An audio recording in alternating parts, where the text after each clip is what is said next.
और इसलिए वर्क और वर्कर ये वंडर की बहुत बड़ी सबसे उद्दीपक कैटलिक एजेंट है जो आज हम कर रहे हैं।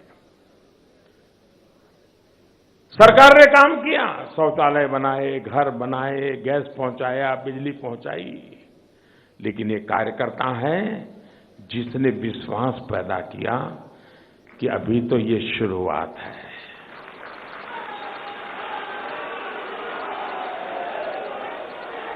जिसे नहीं मिला है उसे मिलने वाला है, और जिसे मिला है वो उपकार नहीं उसके हक का मिला है।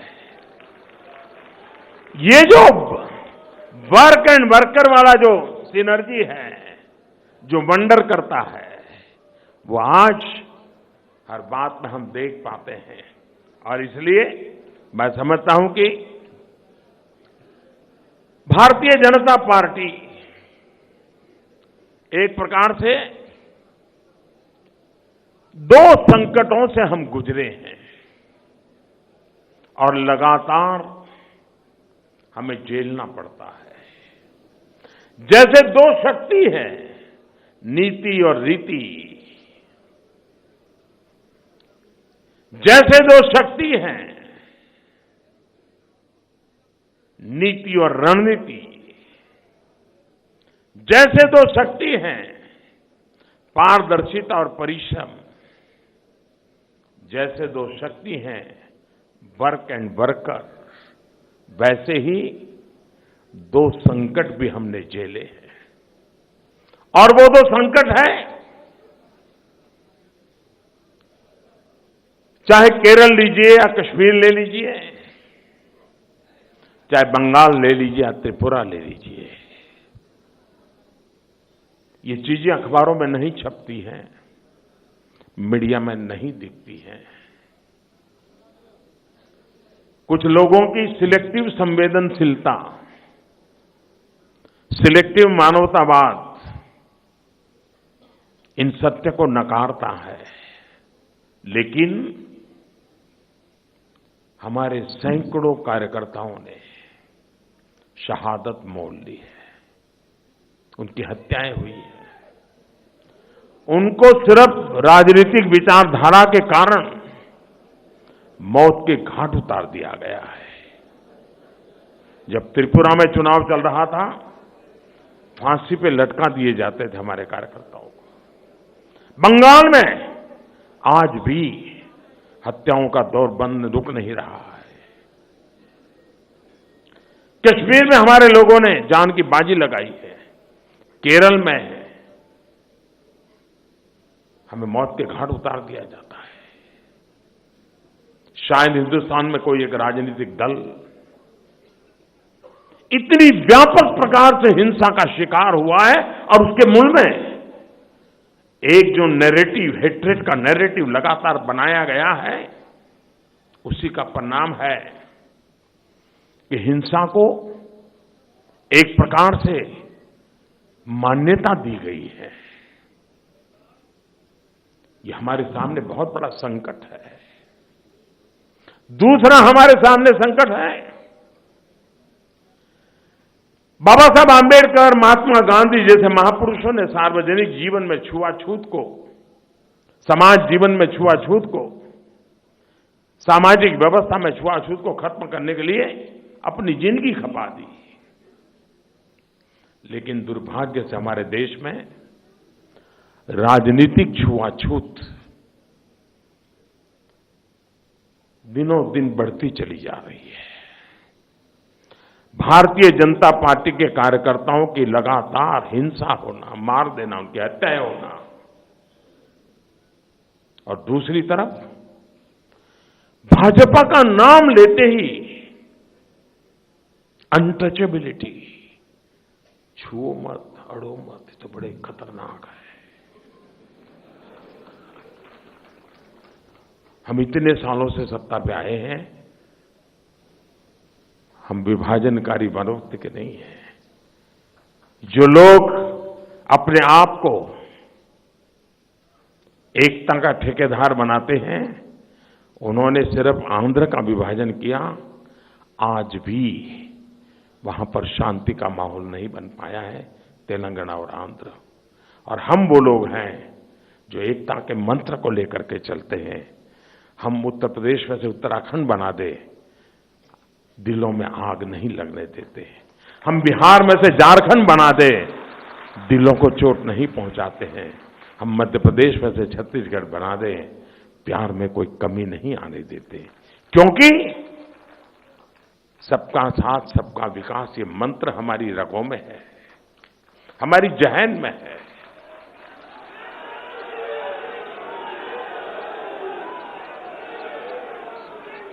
लेकिन उसके बावजूद भी एक ऐसा परसेप्शन क्रिएट किया गया है, एक ऐसा परसेप्शन क्रिएट किया गया है कि जिसमें हमें आज भी अछूत, मैं गुजरात का मुख्यमंत्री था और गुजरात के टूरिज्म प्रमोशन के लिए मैंने सिने जगत के लोगों की मदद मांगी, उन्होंने मदद की, लेकिन सारी दुनिया उन पर टूट पड़ी। आप और गुजरात यानी ऐसा छुआछूत का परसेप्शन बनाते चले हैं। इस चुनौती भी है। भारत के लोकतंत्र में इस प्रकार के वृत्ति वाले लोग हैं, उनसे भी मैं आज काशी की पवित्र धरती से पुनर्विचार करने के लिए आज प्रार्थना करना चाहता हूं। बहुत हो चुका, बहुत हो चुका। आओ दोस्तों, आओ, नए सिरे से सोचना शुरू करो।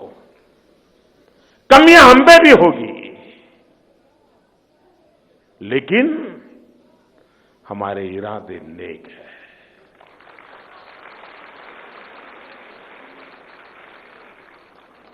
और दोस्तों, लोकतंत्र कोई कुछ भी कह दे, आज हिंदुस्तान के राजनीतिक तख्त पर, राजनीतिक कैनवास पर ईमानदारी से रग रग में लोकतंत्र को लेकर के जीने वाला कोई दल है तो भारतीय जनता पार्टी है। हम शासन में आते हैं तब भी हम सबसे ज्यादा लोकतंत्र की परवाह करने वाले लोग होते हैं।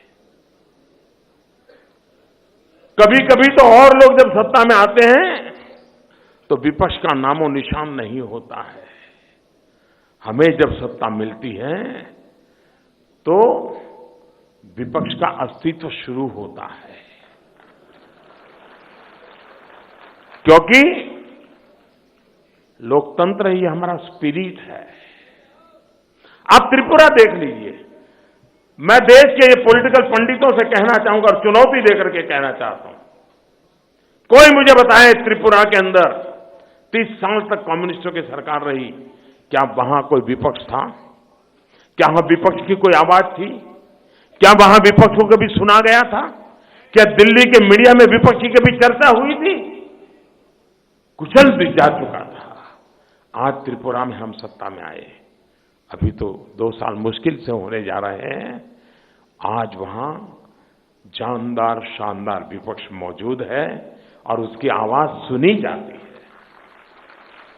ये लोकतंत्र स्पिरिट है, उसकी आवाज को तवज्जो दी जाती है। और देश चलाने के लिए ये अपने आप में बहुत बड़ी बात होती है और जिम्मेवारी भी होती है, वो कोई उपकार नहीं है। और मैं मानता हूं, जो हमारे पूर्व राष्ट्रपति बार बार कहते थे, पार्लियामेंट का उपयोग चर्चा के लिए होना चाहिए। चर्चा में आप भरपूर विरोध कीजिए ना, लेकिन जब चर्चा के लिए मुद्दे नहीं होते हैं, तर्क नहीं होते हैं, एक्सपोज होने का डर लगता है, तो हो हल्ला करके के संसद को न चलने देना ये सरल मार्ग बन जाता है। हम विपक्ष की ताकत को स्वीकार कर करके विपक्ष की ताकत को तवज्जो देने वाले, लोकतंत्र में विश्वास रखने वाले लोग हैं। और जहां जहां हमें मौका मिला है वहां पर विपक्ष की आवाज, संख्या भले कम होती हो, जनता का अविश्वास के कारण उनकी संख्या कम हो जाती है, वो उनकी जिम्मेवारी है जनता का विश्वास जीते, लेकिन संविधान हमें जिम्मेवारी देता है कि एक भी क्यों न हो उसकी आवाज का महत्व होगा। ये हमारी जहन में है। दोस्तों, एक और बात है, हमारे देश के वो लोकतंत्र को वोट बैंक की राजनीति ने कुचल दिया है,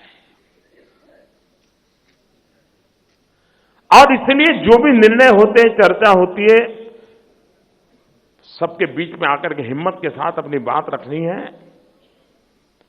तो ये वोट बैंक की राजनीति के दबाव में हमारे देश में कोई हिम्मत नहीं कर पाता है। क्या इस देश के सामान्य वर्ग के गरीब लोगों को अपने हक के लिए इतना इंतजार करना पड़ा? कोई उनकी बात सुनने को तैयार नहीं था। ऐसा तो नहीं था कि आवाज आ नहीं रही थी, ऐसा तो नहीं था कि लोग रोष व्यक्त नहीं करते थे, ऐसा भी नहीं था कि आंदोलन नहीं होते थे, होता सब कुछ था। लेकिन वोट बैंक की राजनीति के प्रभाव में ये करेंगे तो शायद कुछ खिसक जाएगा। तो ये हमारी निष्पक्ष सोच थी, निष्पक्ष सोच थी। वोट बैंक की राजनीति से ऊपर उठ करके सबका साथ, सबका विकास, सबको अवसर, और उसका कारण है कि हम सामान्य वर्ग के लिए 10% आरक्षण का फैसला कर, और दूसरा आधुनिक विजन को हमें कल्चर को भी बरकरार रखना है, और हमें करंट सिचुएशन को भी एड्रेस करना है। योग हो, आयुर्वेद हो, रामायण सर्किट हो, बुद्धिस्ट सर्किट हो, भारत की महान विरासत है। अयोध्या में दिवाली मनाना इतने साल तक किसने रोका था भाई?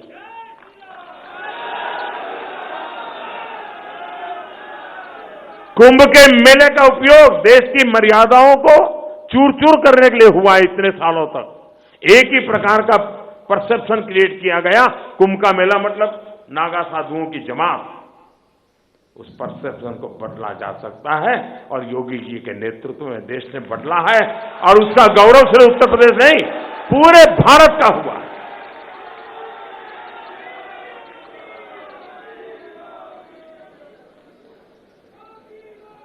26 जनवरी को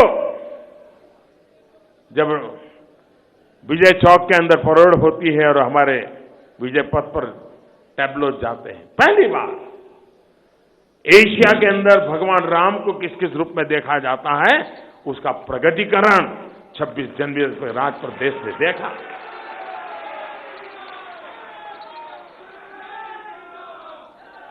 लेकिन इसके साथ हम वो लोग हैं जो अटल टिंकरिंग लैब भी बनाते हैं, ताकि मेरी जो नई पीढ़ी है, 8वीं 10वीं कक्षा का बच्चा है, जो अटल टिंकरिंग लैब से इनोवेशन पे सोचे, नए अनुसंधान पे सोचे, वैज्ञानिक दृष्टिकोण से सोचे, और भारत को 21वीं सदी में वैज्ञानिक अधिष्ठान पर ले जाए, इसके लिए भी हम उतनी ही ताकत लगाते हैं। और इसलिए हम कल्चर का जितना महात्म्य देते हैं, हम 21वीं सदी के विजन को भी उतना ही प्रगटता के पूर्वक आगे बढ़ाने के पक्ष में है। हमारे देश में पूजा पाठ में ₹1 का महत्व है, सब है, लेकिन फिर भी भीम ऐप बना करके मोबाइल फोन से डिजिटली डोनेट करने की परंपरा हम विकसित कर रहे हैं। चीजें जरूरी नहीं है कि पुराना सब तोड़फोड़ करके ही नया बनाया जा सकता है, लेकिन हमने उन चीजों को आगे लिया है। हम 11 नंबर की अर्थव्यवस्था से शुरू की थी यात्रा, अच्छे नंबर पे पहुंच गए दुनिया में। 5 नंबर पे दरवाजे पर दस्तक दे रहे हैं, 3 पर पहुंचने के पहले 3 में पहुंचने के इरादे से काम कर रहे हैं।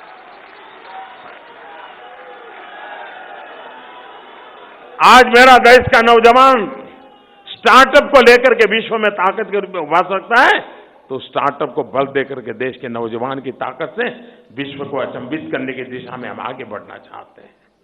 और इसलिए हम उन चीजों को आगे बढ़ाने के लिए प्रयास कर रहे हैं। जो लोग परसेप्शन बनाते हैं, उन्होंने हमेशा ये बनाया, और उनके लिए वो शायद एक एकेडमिक डिस्कशन होगा, लेकिन इस प्रकार की सोच से देश में दरारें पड़ती है। उनको पता भी नहीं होता है कि उनकी ये सोच किस प्रकार से देश में दरार पैदा कर देती है। आज हिंदुस्तान का कोई क्षेत्र ऐसा नहीं है जहां भारतीय जनता पार्टी के प्रतिनिधि चुनते हो या न चुनते हो, लेकिन लगातार हमारा वोट परसेंटेज बढ़ रहा है।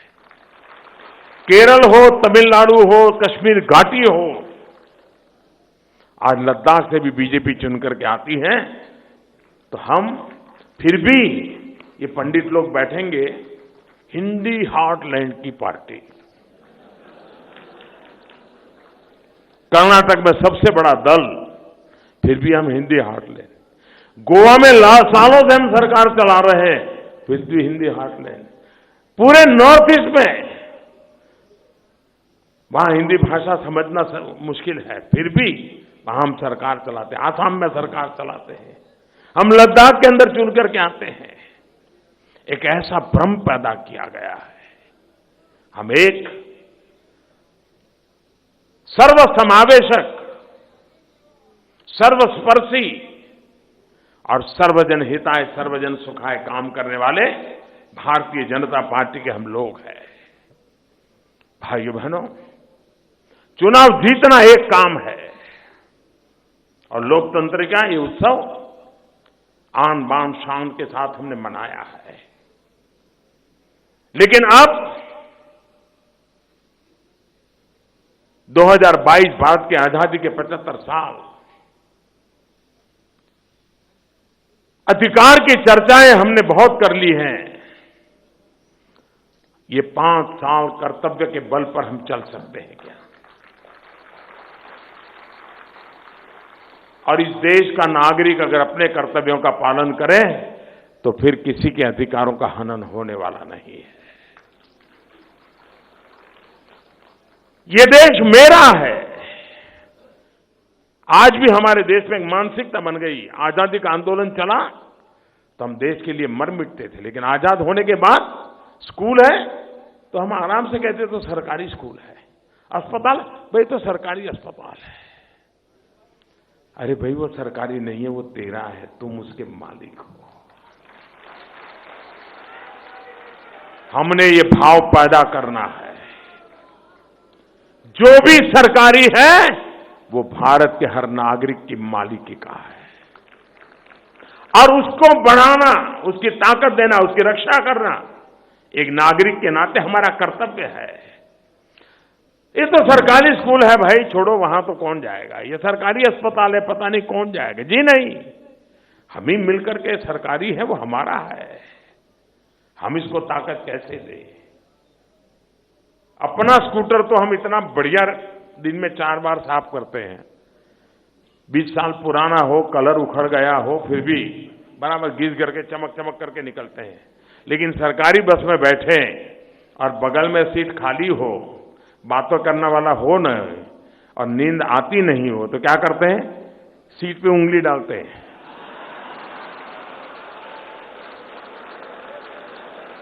यहां सबने किया होगा। और अंदर से 2-3 इंच का जब तक गड्ढा न करे हमको चैन नहीं आता है।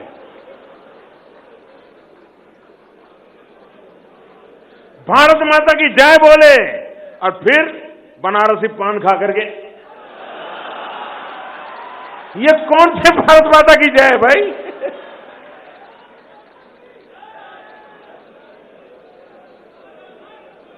उसी मां को गंदा करें जिस मां का जयकारा करने के लिए हम संकट झेलते हैं। कहने का तात्पर्य ये है, ये देश मेरा है, ये देशवासी मेरे हैं। जिस स्पिरिट से आजादी का आंदोलन चला, उसी स्पिरिट से आजादी के 75 साल देश को नई ऊंचाइयों पर ले जाने के लिए हम आगे बढ़ाए और काशी करके दिखाए।